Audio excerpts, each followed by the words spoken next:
So yeah, dropped Fallout 5 just on everyone's lap. Like, there we go. Yeah.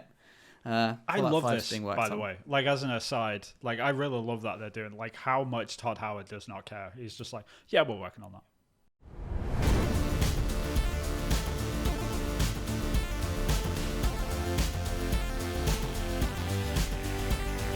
Hey everyone, and welcome to the Polygon Forest. I am Ubisoft concept artist Vin Hill, and I am joined, as ever, by the acrylic pixel himself, Christopher Jarvis. Hello.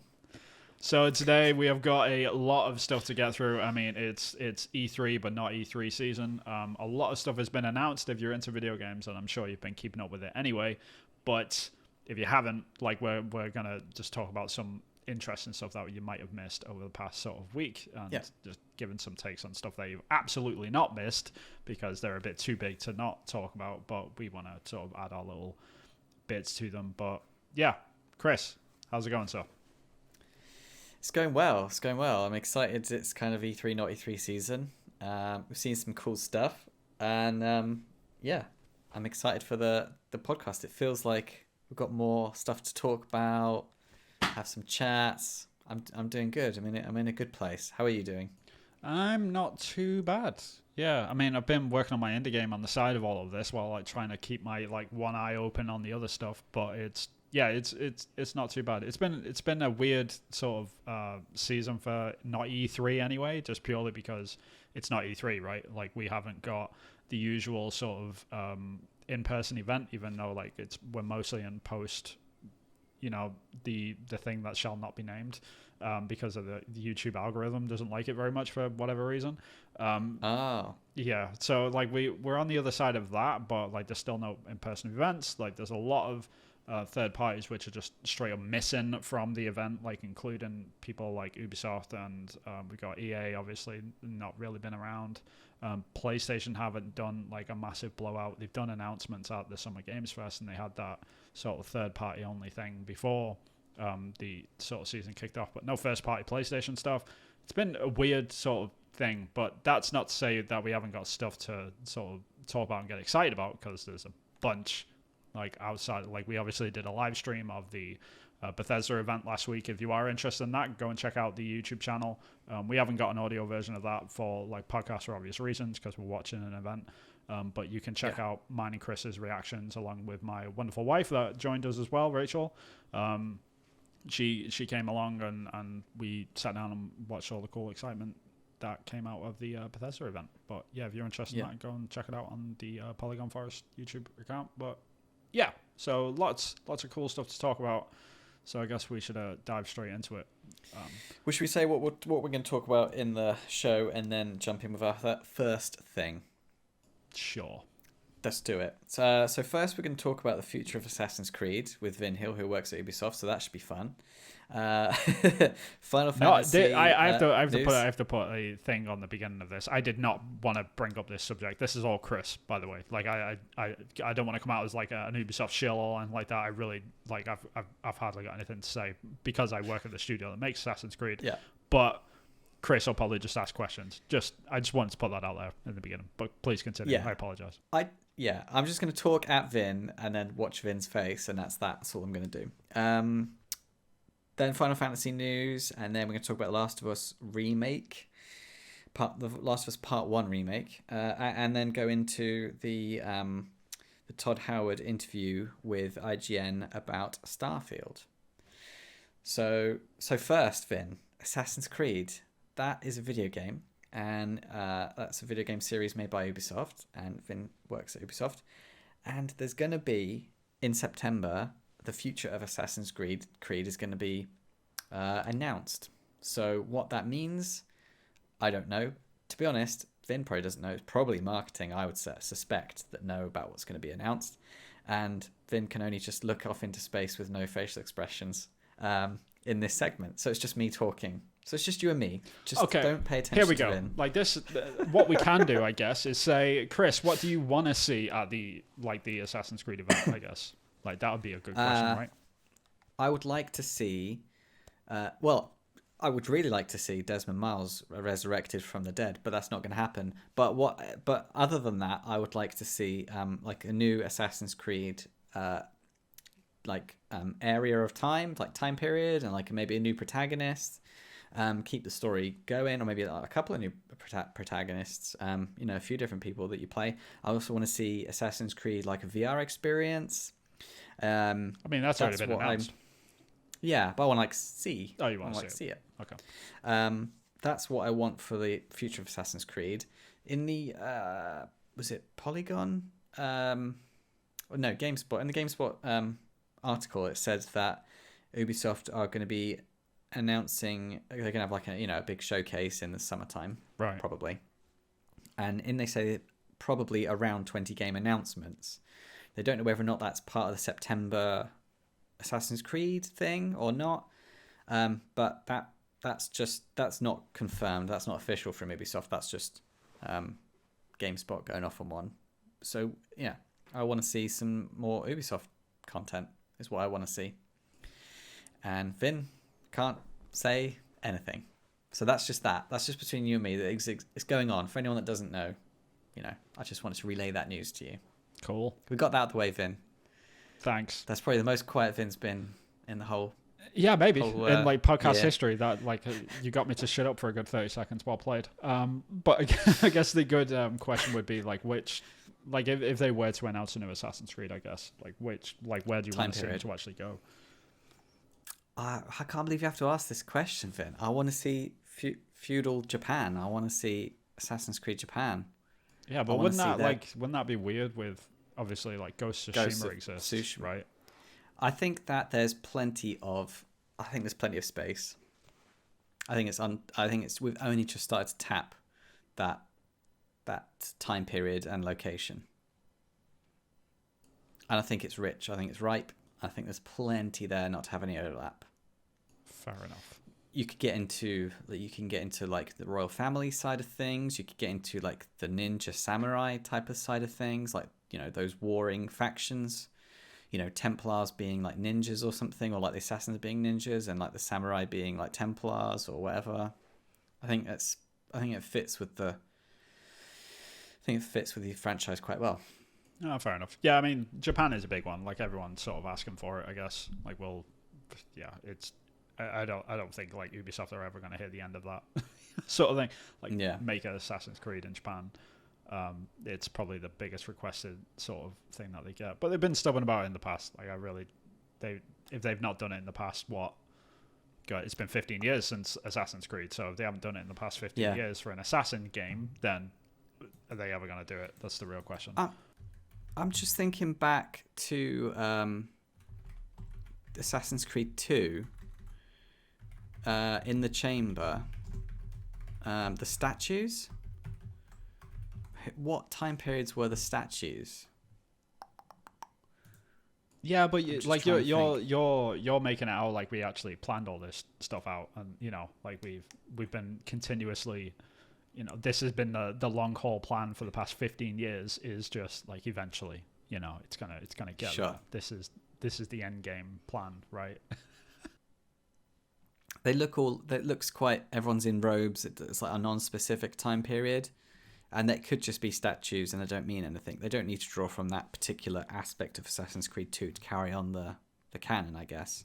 I guess we've had Greeks. We've had. Is there any like time periods that are left? Like maybe like the Wild Frontier, like cowboy days. There's an endless amount of history they could sort of attack. There's so much. People always think, there's only so many other places. Like, the history's pretty big, man. Alexander the Great, like his campaign across the world, like Mongolia, like the Mongol Empire. Sure. There's like Greek, Romans and Greeks, like the beginning of when the changeover happened. That's a really interesting point of history and time. Yeah. Like Antony and Cleopatra, that sort of thing. Really, really interesting because it's all about when the empires are ending. I don't know. It's sort of endless. There's a lot of stuff they could still do, I guess. Like, it's not really set in stone. People. Yeah. Like, there are a limited amount of popular culture historical things to hit on, and like feudal Japan is one of them, right? or Yeah. and like there's certain things like, oh, when we think, oh, like, oh, they should do an Egypt Assassin's Creed like before Origins was ever announced. And it's like everyone knew exactly what that was going to be, like in Egypt, but Egypt's got like 10,000 years of history. It's like, which point do you go in, sort of thing. And it's just like once you hit like the main bits, then that's what a lot of people sort of go towards. So like when they think of like feudal Japan, they think about like the age of the samurai and like the Tokugawa shogun and all that sort of stuff. Like they think about that sort of like the battles and things. But for the most part, like Japan has got like a crazy amount of history. Like I would be way more interested to see the end of the like the Meiji Restoration version of Japan, where it's like it's becoming more modernized, and it was like this fight between, like they literally had a war, like a civil war, to say, okay, do we want to be a modern society or do we want to stay in kimono and have samurai walking around with swords all day? And they're the people that sort of monitor us, and they had a literal war to sort of settle that argument, liberals versus conservatives, quite literally. And it was they had that fight, and I find that way more interesting than like the feudal Japan stuff. But people like sort of what you call it, like fictionally and in terms of popular culture stuff, they like the idea of the feudal Japan stuff. But I think there's a lot more interesting where stories. Everyone's on board, and there's no there's no difficulty, I guess, apart from a few like rioting villages here and there. But yeah, well, like when empires end, that seems to be when Assassin's Creed are at its best, in my opinion. So like with the Crusades and like changing hands of like the leadership of like cities and countries, that was interesting. And like Assassin's Creed 1 with the Crusades, and then you've got like Assassin's Creed 2 and the Renaissance, although it wasn't really an end of a empire or anything, but interesting. Yeah, like probably my favorite's like Assassin's Creed 2, so that goes against that rule. That's the exception against the rule. Right. And then you've got Assassin's Creed Origins, where people were falling out of favor with the gods, and it was towards the end of the like Egyptian Empire, that sort of thing. I didn't do the Greek one or the Roman one. I didn't play that. So Greek Odyssey. Yeah, Odyssey was at the end of the Greeks and beginning of the Romans. Is that what? No, that was like the height of Greek. Height of Greek. Sort of, yeah. Okay. I mean, and that's an interesting thing. Like they've never done a Roman game either, right? Like a lot of people, like they've messed around a lot with Roman stuff. Like there's a lot of Roman architecture and stuff, and obviously in Assassin's Creed Origins, because the Roman Empire was sort of moving in on built on the Greeks, right? So it's sort of like they have all of that infrastructure on top of like the ancient sort of Egyptian sort of architecture there. Just suddenly like this Roman town sort of plunked there, and it's like that in a lot of history because the Romans did some stuff basically. But, yeah. But also with Assassin's Creed now is that they've gone from several like 3 different locations. They've gone from like they've gone from like Finland and that to England, and then from England to America. Yeah. So you could have like the slave trade. So you could have like London, you could have like Africa, and you could have where were the plantations and stuff in America? Well, like the southern. Yeah, I mean they did a bit of that with the Assassin's Creed 3 DLC, the Liberation one. And you literally play as a I think it's a freed slave, and you're actually going through the plantations and actually helping like other slaves escape and stuff. I missed that one. Yeah. Okay. But super interesting like standalone thing. And that's what I mean. Like there's so many subsections of history that you could sort of like dive into. But yeah, it'll be interesting to see what people are sort of expecting in September. And like if they do announce a new Assassin's Creed, I'm pretty sure they probably will. Who knows? Like it sounds like from the market and stuff that they are sort of planning to do that. So. Yep. Or they could even just pick a really interesting person from history and like just explain to them what they did. Like my ancestor, well, it's not my direct ancestor, Admiral Bembo. I'm related to him through, he didn't have any children, but through like a cousin or something. Okay. Once removed. He had an amazing life, and what he did, and he traveled all over the world, and he did absolutely incredible. Like if you read it, you'd go, that's not true, that's not real. Like, fact is stranger than fiction with this guy. And to have a game set around that, just unearthing it's about those times where you put the controller down and you Google, did so and so actually do this, and then you read about the actual history of it. That's like some of my favorite Assassin's Creed moments. It's like, did this really happen? Yeah. And it's just like, yes, it did. It's like, what the heck? Yeah. I mean, that's like when I played Assassin's Creed 3, that was the thing that kicked me off to read about the American Revolution. I ended up reading like 4 or 5 books on it, and just learned a hell of a lot from it. Obviously, like the history that is told in Assassin's Creed is very mythologized. You know, it's not like the one-to-one moments. It's enough there to spark your interest to go and do further reading.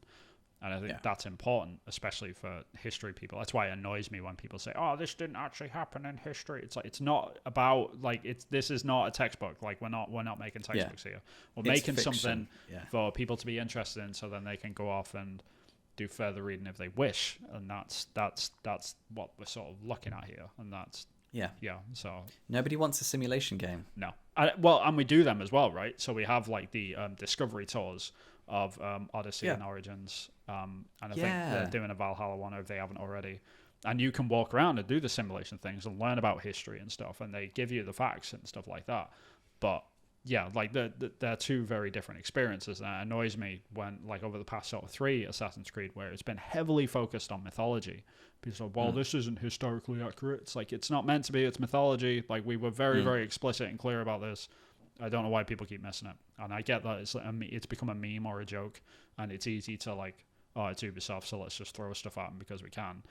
It's just, like, I get it, but it works. So it's like there's all those people playing the games. It's just it works. Like, as much as people complain about that sort of stuff, it's like, there's still it like just 20 million people playing it, you know? Yeah. Like, so it wouldn't be a thing unless people were playing it for sure. But yeah, that's Assassin's Creed. Yeah, we should move on. Yeah. Final Fantasy.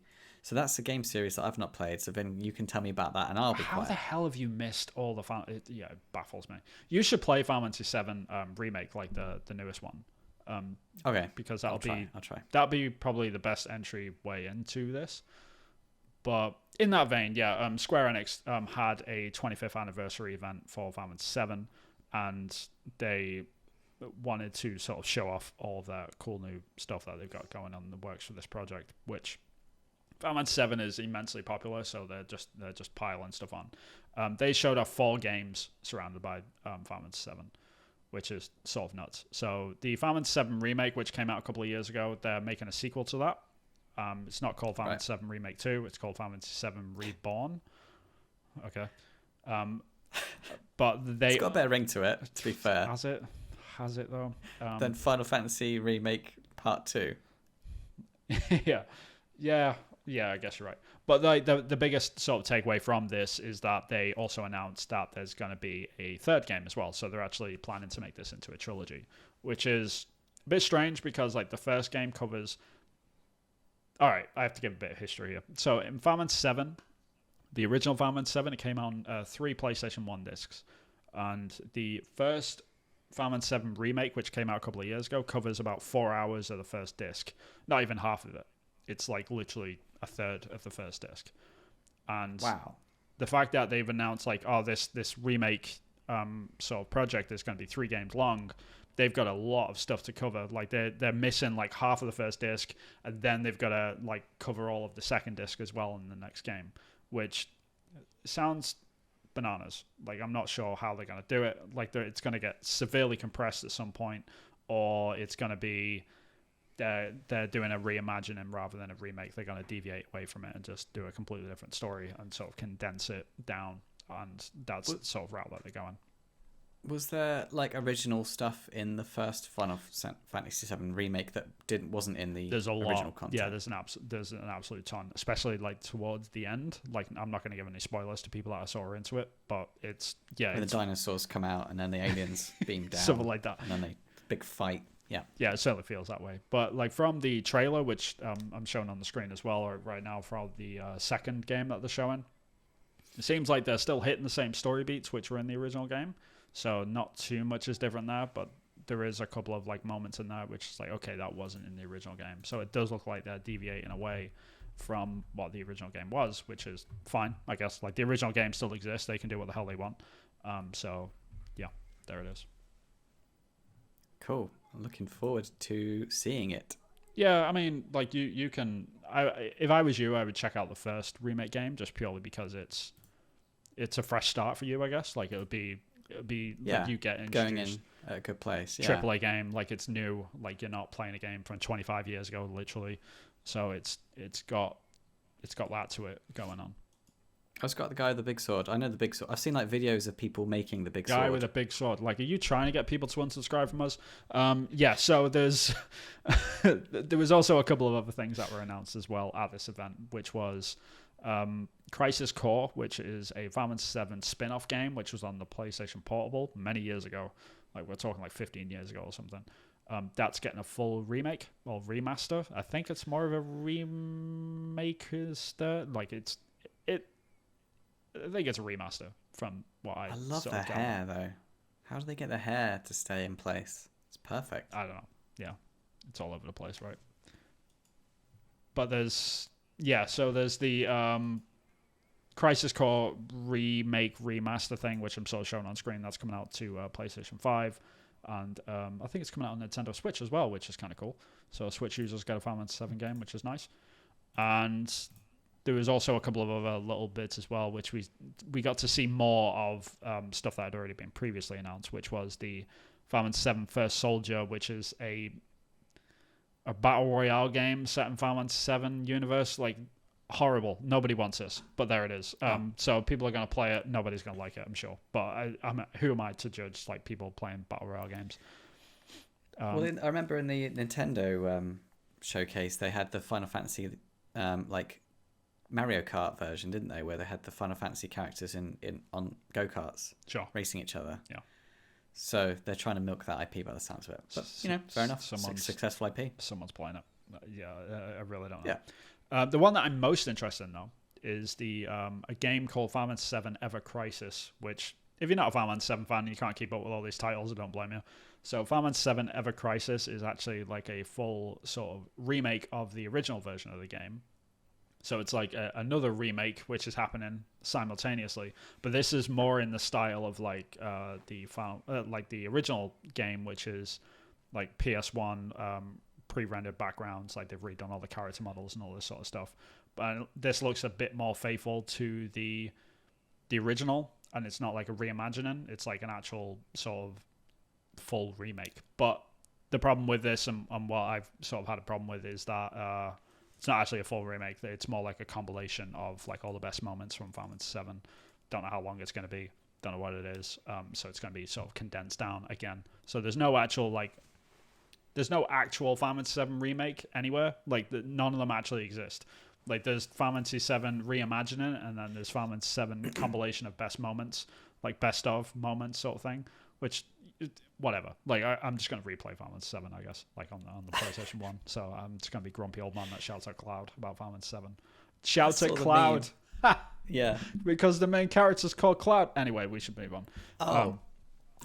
Yeah, we should talk about something else because this stuff hurts my brain. And I'm a Final Fantasy 7 fan, but like there's people out there that are just looking at this like, what is even happening right now? So yeah. I'm just like that meme with the Joey character, with it's like the Irish dad sat there like that, and it's Joey from Friends, and he's going, another Final Fantasy 7 remake. Like how many Final Fantasy remakes is that now? When is the Final Fantasy happening? Like yeah, I feel like that, but it must be good. Like they must be good because they're making so much content. But yeah, we should move on. Yeah. To Last of Us Part 1 remake that got leaked before it was announced. It did. It did not survive the what you call it, the internet being. Yeah. The internet's gone to internet, right? Yeah, internet's gone to internet, and it was interesting. It wasn't like an outpouring of love, which I thought it was going to be. It was mainly people sort of our age angry at how old they are when they realized that it was 9 years ago that the first one came out, and they were like, it's too soon for a remake, I played that yesterday. And no, you played it 9 years ago, mate. And you're old. That's fair. You're as old as we are, like mid-30s. That's it. That's what happened. When we played that game, it was like really inspirational, really big deal. Oh yeah. Really, one of my favorite games of all time. Still my top 10. It's probably my favorite game. It's probably my favorite game ever. Yeah, I'd say. Yeah. And they're making a new one. I remember, like, I bought the game. I didn't have a PlayStation. I borrowed my brother's PlayStation. I had to, like, really sit him down and go, there's this game, and it's really cool, and I want to do video games. And I would really, really love it if I could borrow your PlayStation for a while. That would be great, and I'll play this game. And I hadn't. Yeah, that was one of the games that's like, damn, I want to do this sort of thing. Yeah. And the hype was really big, and the hype was real. But I don't think a game has blown my expectations more than The Last of Us 1 when it happened. Sure. Because nothing else had been like it. Because it incorporated narrative beats that hadn't been done to such professional standard, horror elements, and sort of unique to AAA space game mechanics as well. And everything was just done to a masterful degree that it felt so complete, and it felt so well done. And it was a sea change. That's the thing that most people like remember about it. It's just like, okay, video games is literally, it's shifting now. This is different. Like, this feels different, and that it felt grown up. It felt like it was grown up. It was made by grown-ups for grown-ups. It sort of set the path to what games are going to be like in a cinematic sense, like what AAA games should be, and like how you tell a story in a game and all that sort of stuff. Because like, I think people have gone through this a million times, but in terms of like The Last of Us's sort of game mechanics and stuff, like, it doesn't really do that much revolutionary. Like, there's a lot of other games that came before it which sort of laid the groundwork for what The Last of Us was going to be. And like the shoot mechanics aren't that great. Like the actual game loop that you do, you're literally just picking up stuff using the triangle button, scavenging stuff, and then your sort of like the crafting system is sort of half-assed and all this. Like, you can look at each individual thing and you'd be like, okay, that's a mediocre mechanic, that's a mediocre mechanic.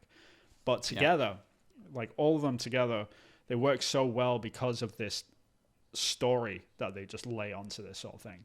And the main mechanic of this game, the main reason why you care about The Last of Us, is because of the story and just how damn well it was done in terms of gameplay. It was just really, really well done at its time as well. Like back in 2013 when this first came out, it was just like, okay. The story dictated, you could tell that the story dictated what happened in the game. And if you needed something specific gameplay-wise to fit the story beat, then they would do that. And then also at the same time, you could tell like the level design and the game design and the environmental design was doing some really clever things to facilitate those story beats. Right. And it's just very, very clever. Yeah, it just plays every well aspect. its own strengths. But yeah, I mean, outside of that though, there's now 9 years on after that sea change, they've decided to do a remake for it, and this is our first sort of glimpse at it. So what's your top level sort of feeling about this? Are you excited about it? Are you going to grab it? How are you feeling about it? I haven't had a Last of Us 1 experience in 9 years. Last of Us 2 was totally different beast, in my opinion. I agree. And so I probably am due a revisit. So this is, I'm totally their target audience. Like, was like influential age 9 years ago, and now I'm like mid-30s. They're like, this is for me. You know, they want it to be. They want me to buy a PS5. So am I going to buy a PS5 and like see it in all its glory? I'm not able to afford to buy a PS5 yet, so we'll have to wait and see. But it's not out yet, is it? It's not going to be out like any. It's going to be probably 6 months to a year.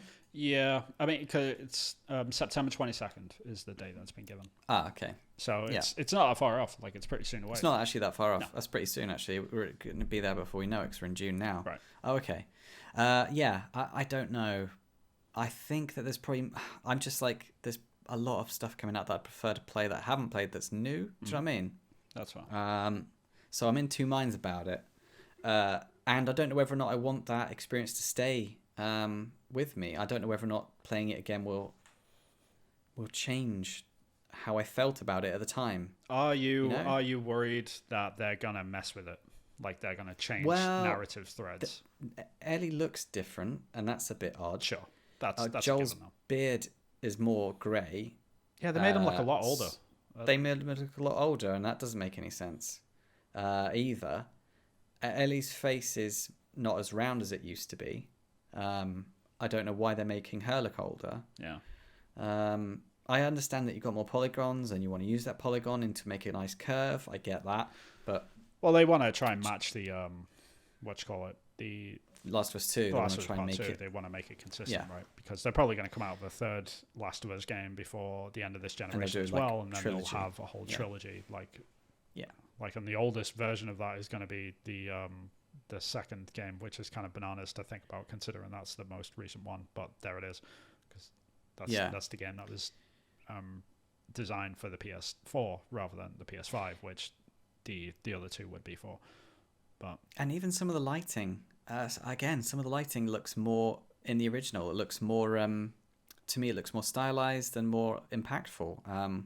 Sometimes you don't need subtlety, and I get that it's difficult to get everyone pleased, but yeah, I when I look at it with my artistic mind, I only see the criticisms stand out, and the stuff that's good blends in. So it's difficult to get a whole load of hype for it at the minute. That's my takeaway. What about you? Yeah, I mean, there's two camps to this. There's people that, there's three camps. Like, there's one camp where the people are saying it's too soon, like the game shouldn't be coming out, all that sort of stuff. That's fine.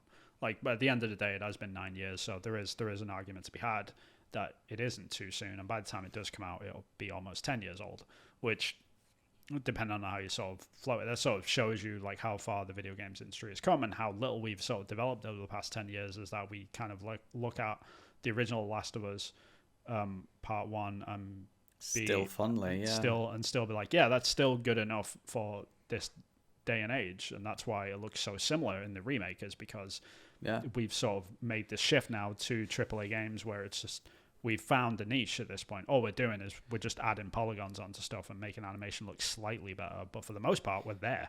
Like, this isn't, like, how much better is this going to get? Like, before it's diminishing returns on profits and stuff like that. Yeah. Well, you nailed it. When it came out, it was a sea change, and it was light years ahead of everything else when it came out. And yeah, I think you're right. We've slowed down. Like, we haven't had as much progress since then. Yeah. I mean, Last of Us Part 2, the amount of stunning quality was more, but it wasn't better, just in terms of like polygons and visual aspects and things like that. Yeah. It was just more content of being impressed. So The Last of Us 1 knew where to focus and spend their, in comparison to Last of Us 2, limited resource. Yeah, I mean, there's that camp, and then like the camp of people that think of it's too soon or too late and all that sort of stuff. But then there's the second camp that are very much focused on the graphical stuff, which is like, okay, this looks great, or this doesn't look that much different and stuff. Like, it obviously looks different, it obviously looks better. Like, that's obvious. Like, it's been 10 years almost, so like it's obvious. Of course the game's going to look better. Of course they're going to update the models to look more in tune with part 2. Like, this is the main reason why they're doing it. Yeah. Is this a massive cash in for Sony? Absolutely. Like, they're just... Yeah, of course. They're cashing in. Like, they put in this long investment on this new IP, and it's paid off, so they're cashing in. And all that sort of stuff. Does it look 10 years better? Sure. I mean, it looks like a modern game. Like, it looks like they've updated it enough. Like, the eyes on the original characters kind of looked half Asian almost, because like just the way that the model has worked and stuff, and just that's what the PS3 era was like. And it's very it looks a lot like Uncharted 2 and Uncharted 1. Like in the PS3 era, it's very much where Naughty Dog were at the time, and now they've obviously come leaps and bounds ahead. The third camp, and the camp which I sit in more than anything, is that while I agree, like, it looks better, yes, it's probably been long enough for them to warrant a remake and all that sort of stuff. The third camp is the people that are looking at the price of this thing, and that's where I slot into. This is a $70 game for a remake. That is a massive trip up from Sony, in my opinion. This spills out and it screams this is Money a cash grab. in. This is a money grab. Yeah. This isn't anything unique. We're not doing this because we're passionate about this project. We just want your cash. And that is it. I unfortunately feel that way just purely because we've seen other games from Sony that have been remade, like the Shadow of the Colossus, for example. Full remake of the game, $40. Yes, that makes sense. Do you know why? And there's a lot of people that are defending that third camp and sort of attacking that third camp of, well, $70, it's worth $70 because look how much better the graphics look. Look how much better these things look. It's like, yeah, but that's like 10% of what it is to make a game. When you're making these games for the first time, you have to figure out level design. You have to think about like the writing. You have to think about like, okay, what's the situation going to be like in terms of conceptual art, design and stuff, like the prop design. There's so much stuff that goes into the music, right? The sound effects, like how is the combat going to feel? Like there's all these problems I have to constantly solve and adapt to, and that takes resources. It takes time. It takes a team. Yeah. Sort of figure all that out. But with this remake, they're solved. Them things are figured out. So like you're telling me that the remaster of the original Last of Us Part 1, which is on the PlayStation 4 and PlayStation 5, which I can play right now. I can play The Last of Us Part 1 on my PS5, which is a remaster of the original. Like you're telling me them graphical updates are worth like the $50 extra that you're sort of talking about? No, you're ludicrous. Like that's absolutely ridiculous. Like no, that's not, because if the Shadow of the Colossus can do it and be successful with it, first party Sony studio as well, first party game, why is this any different? Like why wasn't this game given to Bluepoint, and why didn't Bluepoint do just as good a job? A bang up job for $40. For $40. Like they're the questions which I have, and I'm looking at this, and there's like a special edition version as well for $100. And I'm just looking at it like, that's not cool, man. Like, that's not, like I thought we were better than this. Like, in terms I thought Sony were going to be better than this. Like, especially with the stuff that they've done with their, like their director's cuts of of Ghost of Tsushima and God of War and stuff like that. Death Stranding, sorry. Yeah. You can do good jobs with this sort of stuff, and this just feels like an awful, greedy, crappy cash in. Are they going to get rid of the original Last of Us from like the PlayStation Store and stuff like that? I doubt that, but like this just feels gross, really gross. Like they should be able to check your store thing and just be like, okay, you've bought The Last of Us Part 1 on the PlayStation 3 and you've bought the remaster, which I did. Like I double dipped. Am I going to triple dip for $70? No, not in a million years. Right. No way. I'm going to buy this thing secondhand, or I'm going to buy it like as cheap as I can possibly get it. Like I'm going to wait for a sale until this thing drops down to $40. I will absolutely pay $40 for this. Absolutely. Without a doubt. Yeah. I'm not paying $70 for this. That's ludicrous. And I think they've really missed a trick on this, and it's going to be a lot of backlash from that point in particular when more and more people start to realize it, because they didn't announce the price at the show.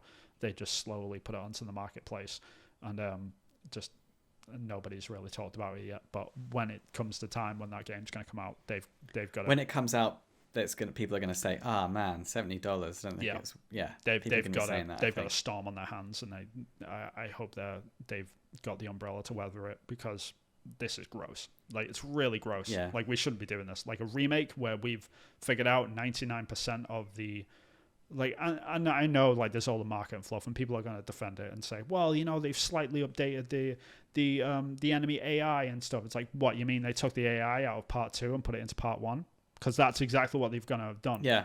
Like, and I respect that they've gone in there and fine tuned some things, but is it $70 worth of fine tuning?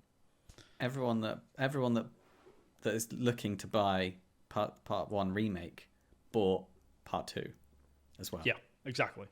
So you're just crawling money out of your fans, which I get. It's a business. I get that, but there is a line that you shouldn't be crossing, and this is definitely one of them. Like a $70 remake is just, and they did it with Demon's Souls as well, and that was a Bluepoint game, but that felt a lot more.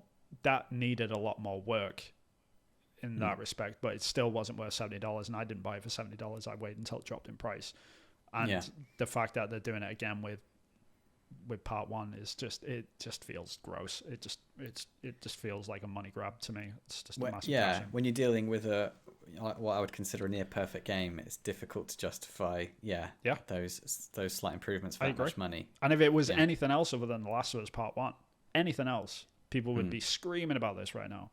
But that's the line of acceptance, right? Like, and there'll be a lot of people that go out and buy this for $70 and be happy to do it. But for people like me, it's just like, who's already double dipped on the original game and or also bought the remaster.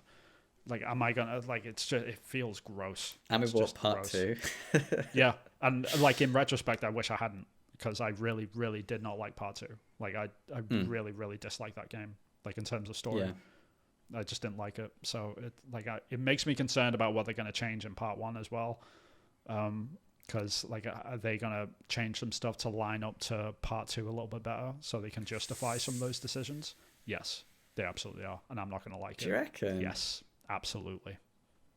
I don't reckon I think they will. I can't imagine it. I can't imagine that. We'll see. Yeah. I think that, like, the ending in particular is going to be like how Ellie, like, spoiler alert for The Last of Us Part 1, but how Ellie sort of reacts to Joel's explanation at the very, like, the last scene in the Part 1. And how... Do you reckon they ham that up more for her being shocked and disappointed? Yeah, she's going to be like, okay. Like you're going to be able to understand that she doesn't believe him, sort of thing. Whereas in the original Part 1, like, you come off at the end of that game as if she said, I trust you, Joel. Like, I fully trust you. Like, what you've said, you told me is the truth. I fully accept that. So let's move on and let's get on with our lives and live happily ever after. That's what I got from it. That's why I like the ending so much of Part 1. They're going to change that. They're going to make it so she visibly looks disgruntled and bad about it, and it's going to flow into Part 2 just perfectly for them. They're going to alter it. I've not even thought about that. Guarantee it. No. That's upsetting. No. We'll see. No. We'll see. I mean, I'm a hardcore, like, Last of Us Part 1 fan. Like, I've platinumed that game. I've played it multiple times. Like, I love it. Like, such an amazing game. But they are going to mess with it, and it's going to be a sad day when we see it. But there it is. Yeah. It doesn't need any changes. Apart from, like, graphically. Anyway, that was The Last of Us Part 1 remake. I apologise. We've got Rampage. Yeah, we'll move on. So we've got Todd, our favourite pal, Todd Howard. God damn it, Todd. What's he been up to? Bloody Todd. And his matching shoes. He chatted with his shoes, with leather shoes. Chatted with IGN a bit more about Starfield. And he gave us some really, really interesting information that wasn't on the Xbox Bethesda showcase. So if you watch the Xbox Bethesda showcase and you want more Starfield news, he went and talked to IGN about it. Read the article if you want to, or you can sit here and listen to us. I think I would prefer to just sit here and listen to us. Yeah, we're much better. We're much better. We'll explain it for you. You don't need to use your eyes to read. Going back and forth. Who wants that? Rest your eyes. The first thing is that it drops that they're working on the Elder Scrolls 6. That Fallout 5 is coming after the Elder Scrolls 6. Sorry. So dropped Fallout 5 just on everyone's lap. Like, there we go. Yeah. I love this, by the way. Like, as an aside, like, I really love that they're doing, like, how much Todd Howard does not care. He's just like, yeah, we're working on that. And everyone's like, what? Like, you just announced Fallout 5? It's like, yeah, we're working on that. We're working on that after that game that isn't coming out for another 4 years. Yeah, that one. That's great. That's the way it should be done. Like, people, like, it's just better for everyone. No speculation, no, like, oh, when are they going to do this? Or, like, people getting upset when they think that's not going to be happening. Yeah, it's good. To say, oh, we're working on this and not show anything this early on is good. It's really good. And anyone that's like, oh, I want to see it now, it's like, shut up. Yeah. You don't understand how games work. So, yeah, he dropped that bombshell in the interview that was about Starfield. And that Elder Scrolls 6 is in pre-production. Yeah, it was such, like, a weird, like, offhanded comment. Like, this is the full quote. It says, yes, Elder Scrolls 6 is in pre-production, and said, and we're going to be doing another Fallout. We're going to be doing Fallout 5 after that, so our slate's pretty full. It's like, that's the quote. And it's like, what? Like, okay. It's just brilliant. Bananas. I love it. That's what we want to hear. That's what we want to hear. That's all good sentences right there. Like, yeah. Because we knew that they were working on that. We knew it. Like, we knew that they were working on Elder Scrolls because hyper successful. We knew that they were going to be working on Fallout 5, hyper successful. Like, we know that they're probably already thinking about Starfield 2. You know, like, it's just, we know this. So, like, the fact that they're just being honest about it is great. It's a good way to be. And then he actually answered some questions that has been floating around the internet. after the the announcement of like there being like 1,000 planets that you can play on and visit. And so he says that with the fully 1,000 explorable planets, the game's approach to procedural generation, he assured players can ignore them in favor of a huge amount of fully handcrafted content if they want to. So what he goes on to say is that it's going to be quite easy to understand what's a procedurally generated planet, so you can go and farm minerals and resources and things. Yeah. And it's going to be signposted as to what is like a handcrafted planet environment. Yeah. So that kind of cuts through some of the, it's going to be No Man's Sky, Fallout game. Like, oh, I'll just go play No Man's Sky. No thanks.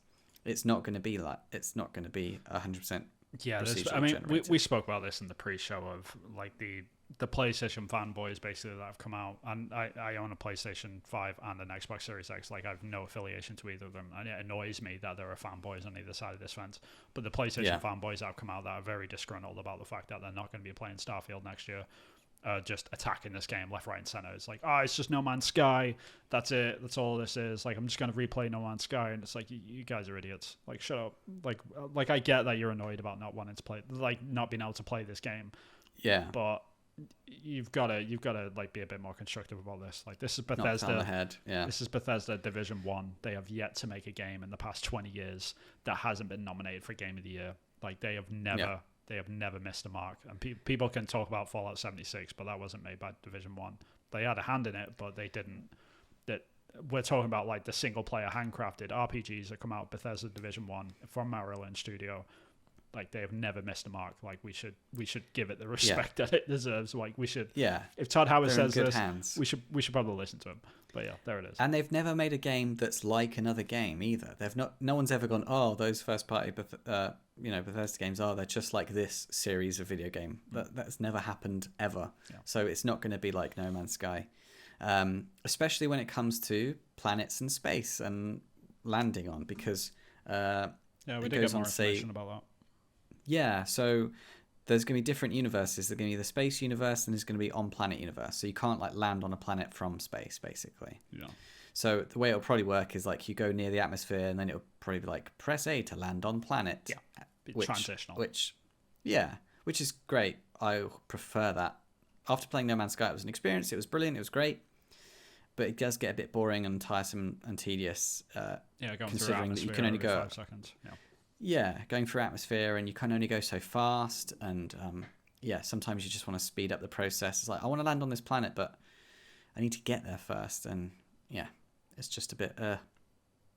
So that's good that that's going to be the case. It's not going to be all. Be a bit more like Destiny, I would assume, right? Where like you hit orbit, and then it's like, okay, where do you wanna like land or be near? Like where do you want to like enter the atmosphere at, sort of thing. It's just like quick transition, and you're in the planet's atmosphere and stuff, which is all handcrafted. So yeah, I mean, from what we've seen of the game anyway, like there's probably going to be I wouldn't be surprised on the like procedurally generated planets. There'll be like timed events and things happening after on things like timing or resources or things like that. So there might be like aliens that pop out of the ground without doubt, randomly and things like that. And as long as the core gameplay loop's tight, it's gonna be fine. No problem there. Indeed. What else is there that was in this interview that's worth mentioning? It'll begin with a classic Bethesda step out moment. Of course, that's you've got to do that. Like walking out the vault, or like in the Elder Scrolls game, like the trope is you're always a prisoner, like every single time. So I wonder what the trope is going to be on this one. Like it'll be they start their own new trope, right? Yeah, like they've got to like there's crash plant, like crash your spaceship and you in a walk pod, out the wreckage, right? maybe? Like you wake up in probably you wake up in like a cryopod or something, and like the door pops open and you walk out and you're like, okay, where the hell is this planet, sort of thing. Yeah, so I can imagine that there's gonna be a trope, I'm sure. But they mentioned as well that the Starfield's main quest is about 20% bigger than the previous Bethesda games. So 20% really 40 isn't that hours. Whatever, that's negligible when like you spend the vast majority of your time in Bethesda games doing side quests anyway. So yeah, some people have some people have set up a career, playing the game and haven't completed the main quest. So it's a completely arbitrary comment about how big the main campaign is, really. This is an interesting one. I don't know what your thoughts are on this. Starfield has 4 main cities. Yeah, I saw that. And New Atlantis is the biggest city Bethesda's ever made. So that would suggest to me there are like 4 main maps. And that is quite small. I mean, just cities, I guess. Like when cities. If you look at Skyrim or something like that, you lay out the whole map of Skyrim, and it's got like the major cities and stuff. But there's obviously like a ton of stuff like outside of that, like as you're just wandering through, like doing extra sort of stuff. So I think this is just their way of saying, okay, if you go to this system and you go to this planet, like this city for this planet is going to be like colossal. It's going to be absolutely massive. And that's where you go to do all your sales, and like you pick up new supplies and new equipment and things like that. You trade and stuff like that. So I'd be curious how they handle this though. But yeah, sounds about right for a Bethesda game. Yeah, it's definitely gonna be different because cities on a planet where you got to fly through space is totally different than like walking out of a drawbridge, and then walking around. Yeah. Or like walking around a wasteland. Well, they have that, right? City. So they'll have like the main city, like New Atlantis, which they keep talking about, which is again hilarious. Like Rachel mentioned this in the live stream, which is like, why would you name a city after a place which is sunk? It's like New Pompeii or something. Like it just daft. But anyway, like when you walk out of New Atlantis, like the actual city itself, like we're thinking about this on a planetary scale. So you walk outside the city and then you have to go to a new planet, right? But it's like, no, there's going to be like the whole planet, whichever like planet New Atlantis is on as well. There's going to be stuff outside of that. And then there's the other planets on the same system. And then there's the next system, which has got like maybe no city on it, but it's just like resource stuff, which is fine. Because like the way that I look at these planets and why people have got like such a big problem with them is that they're not looking at them in the right sort of way yet, which is if you look at Bethesda's other games, they always have dungeons in all of them. They have them in Fallout. They have them in the Elder Scrolls. If you look at the planets as dungeons, then that's a much cleaner way of thinking about this, and that's probably how Bethesda are sort of looking at them as well, which a lot of those are procedurally generated. So there's still plenty of stuff to do, and I think like just having 4 main cities like that is probably plenty enough. Like when you're able to do everything within them, then that's all that really matters, right? Like as long as you can get your shit done and get out and get a few quests along the way. Like if you had 200 of those things, like it's just you're just repeating stuff at that point, which is the irony is there. I agree, but there it is. But it's interesting in the marketing they went with like 1,000 planets, and they didn't go with 4 really well crafted cities. But that's probably more what gamers wanted. So he's dropped this on with IGN, and not many people are going to be leaving that Xbox Bethesda showcase thing and thinking this is going to be No Man's Sky. Where if they would have heard from that showcase that it was 4 big cities that you can explore and do missions on and things like that, their expectations might have changed, and certainly mine has. So I was going away with those reservations, like, I hope it's good, like I hope it's crafted. Hope they have good level design on it and things like that. But now, like what you said, I'm totally fine with those planets, those 1,000 planets being just like resource grinding. That's totally fine. I can totally get on board with that. If they've got some unique weapons or unique monsters or armor bits to go and collect, I'm totally on board for a little trip around those 1,000 planets. And 4 cities, that's good old fashioned Fallout design. Yes, please sign me up. Yum yum yum. Yeah. No, I'm in total agreement. I think this is going to be a great game. Like, I've got no reservations about Bethesda's abilities to be able to put out a decent game. So I'm not concerned about it whatsoever. Like, if they've only got 4 major cities and they got 1,000 planets, cool. Like, I will play a lot of those things either way. Like, I trust that they'll be able to pull something off, which is fun in a game loop. Like as long as it is. As long as it doesn't get too thin, because I'm guessing a lot of those systems and planets are completely optional anyway. So you could probably play the whole. I would be surprised if you had to fly to most of the planets to complete the game. It sounds like you could probably complete the game just with 4 planets and the 4 cities. I wouldn't be surprised. And then the last thing that's news, just to make sure we've got all the bases covered, is that Todd Howard at least wants us to know this, that the space combat is inspired by a few different games, like Mech Warrior. Yeah. But it's unique. So it's inspired by other things, but it's unique, and he just wanted to put that out there. Yeah, the one thing which I did notice about the space combat, at least, was the what's called like the debris, like as you land your shots on stuff, just like the debris that like flies off and just floats into space and stuff. Like normally it's just like explosion and like big bits come off, right? But yeah, just the just attention have particle to detail, effect that has sparks go off in one direction that doesn't get affected by gravity. But yeah, it looked like that gravity was a factor, or at least the animation was good enough to make it look like dynamic in the area. Yeah, it did look really, really cool though. Like I don't know, I'm stupidly excited about this game. I think it's my most anticipated game for next year. I think it's just it's kind of hard to ignore this one. Should we move on to that then? Like you that's what you wanted to talk about, wasn't it? For last, what's the most favorite thing we've seen so far? Yeah, I guess what are you sort of excited about? Obviously, a lot has been shown over the past sort of couple of weeks, but everyone's got varying different opinions about what's the most exciting thing, and I guess we can sort of finish out by talking about what you've seen and what you've actually what you're really excited about actually getting in your hands on playing. So yeah, I'm really excited about Starfield. That's no surprises there. That's like my favorite thing. I'm looking forward to AAA styly. The season game. It looks kind of indie-ish. It looks like a new type of chill game that I'm really interested in, because like chill games is something that I not really played a huge amount of, but something that's really interesting to me that's coming more mainstream now, and I'm interested to see what these designers can come up with, because it looked like nothing I've seen before. So I was really interested about that. Those are my two major takeaways, and then we're probably going to have a lot of crossover, so I'll let you do yours then, and then I'll see if there's any blanks left. No, I mean the main one for me is Starfield. Obviously, I think that's the big push. The fact that Xbox have now they're starting to swing their weight around a little bit.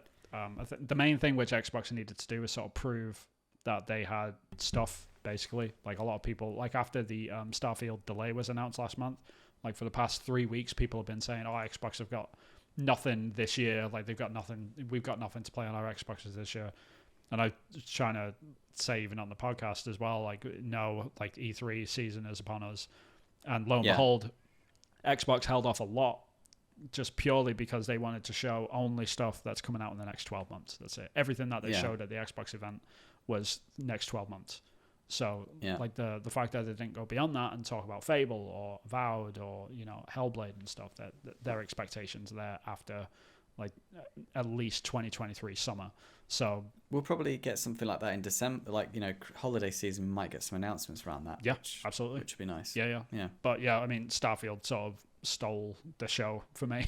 Just I've watched that. I've watched that presentation 5 times now, and just every single time I spot something different, I'm like, Jesus, this game is going to consume me.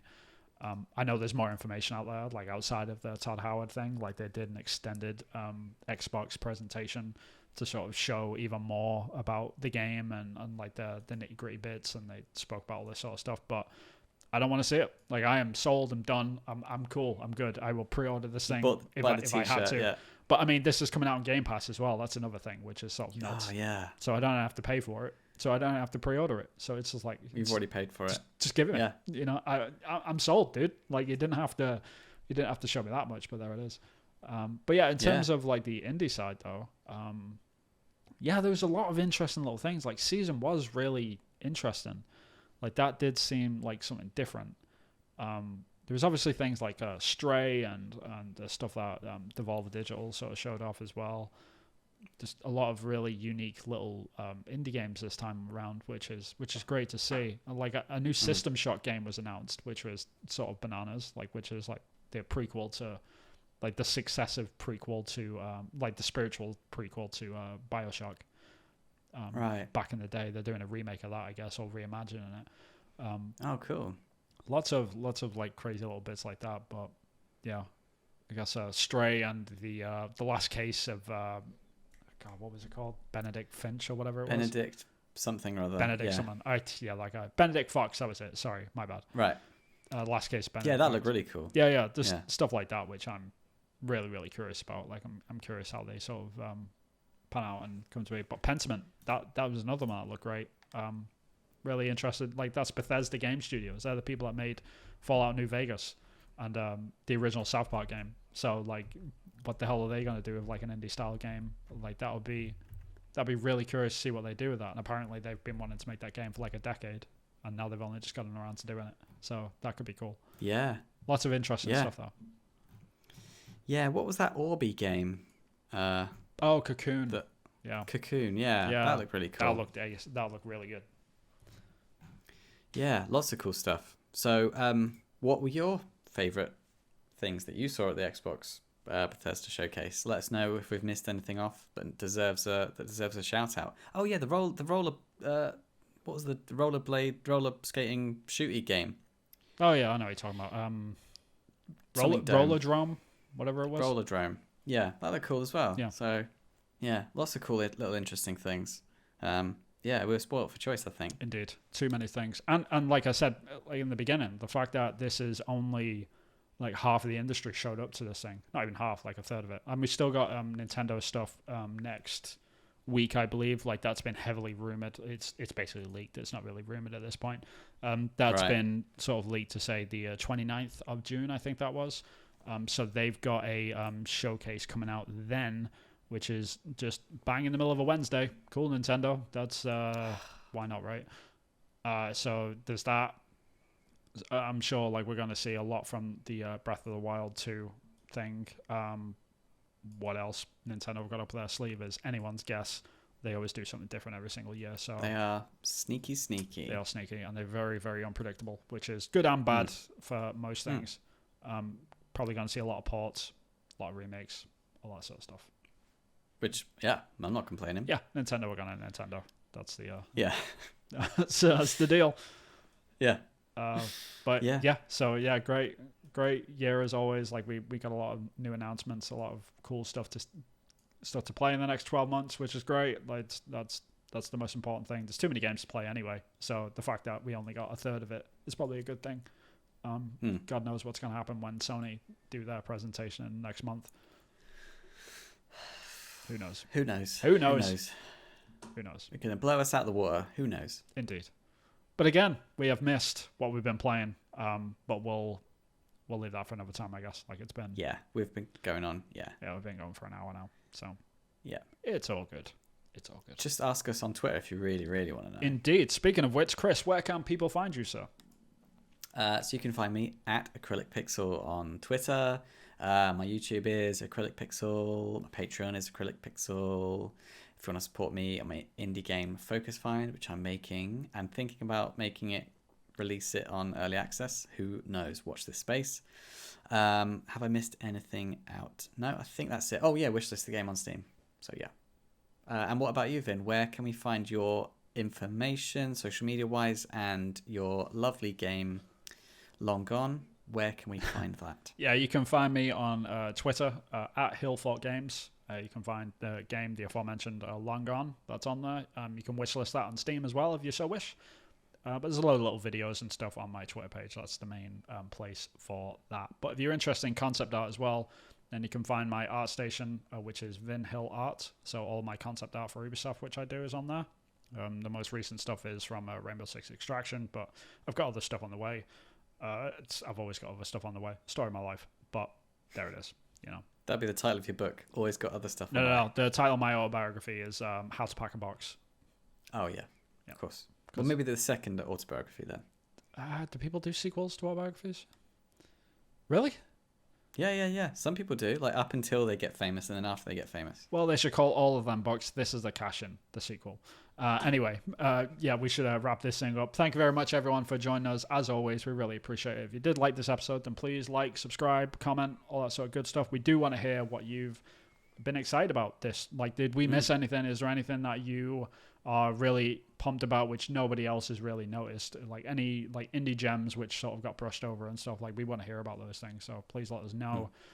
But yeah, if you're interested in this, then like I said, like and subscribe. If you prefer the podcast version, you can find us on any of your favorite podcast services like Apple Podcasts, Spotify, Google Podcasts, all that sort of good stuff. We're on Anchor, so we're everywhere. We're like the herpes of the Fill your internet at boots. this point. Fill your boots. Yeah, indeed. But until next time. Yeah. Until next time. We'll catch you later. Bye bye. Bye bye.